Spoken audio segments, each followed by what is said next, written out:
ambapo sisi kama taasisi ya afya tumeamua tushiriki na wanawake wote katika jamii katika namna ya tofauti kidogo. Katika kutoa huduma hizi za afya tumeandaa siku 2 ambapo tumeanza jana tarehe 6 Ijumaa na leo tarehe 7 Jumamosi. Tumeamua tuweke zoezi la uchangiaji damu kama tunavyoona kwenye tenti pale.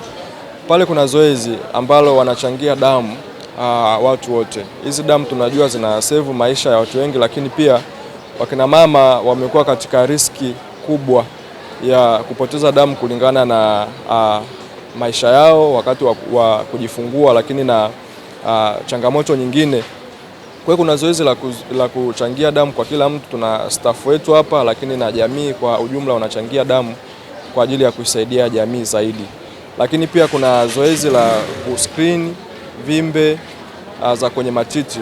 Wana screen matiti, tunavyo vipimo, lakini wanafanyiwa examination na wataalamu kabisa, madaktari bingwa, ambapo wanaangaliwa kama wana viashiria vyovyote vya shida katika matiti ili waweze kupata matibabu mapema.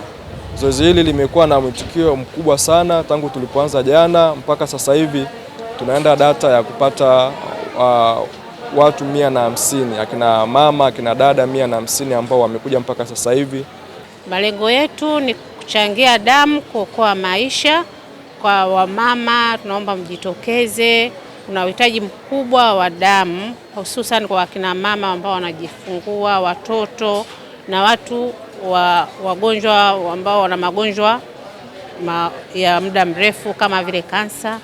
Kwa hiyo kunahitajika sana damu. Kwa hiyo tunaomba mjitokeze. Pia tunatoa na huduma ya uchunguzi wa saratani ya shingo ya kizazi pamoja na matiti.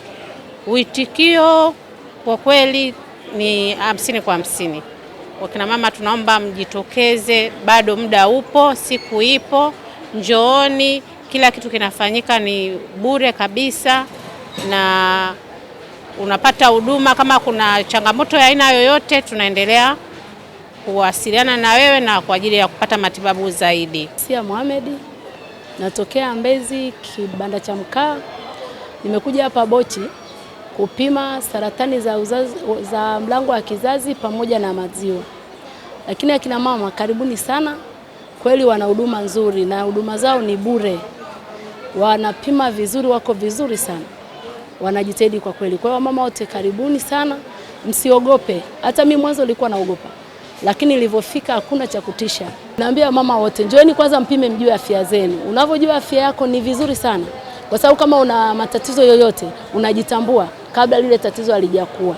Kwa hiyo tunapoelekea sikukuu ya wamama, unajikuta uko vizuri na ukipiga magoti kumshukuru Mungu.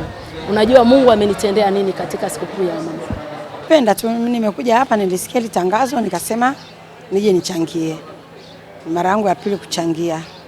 Unaambiaje wao waje wachangie kwa sababu huwezi kujua hii damu itamsaidia nani. Hata mimi ninavyotoa na ni mara ya pili natoa, ile ya kwanza ukiniambia nimsaidia nani mimi siwezi kujua, na hii siwezi kujua itamsaidia nani, lakini inaweza kumsaidia hata ndugu yangu au jamaa yangu au Mtanzania mwingine yoyote. Kwa hiyo basi tu nimependa nitoe ikasaidie watu. Wajitolee kama wakisikia hizi nafasi za kusaidia, ni utumishi kama utumishi mwingine. Unapoambiwa saidia unatumika. Kwa hiyo ni nafasi nyingine ya kumtumikia Mungu kwa njia hii.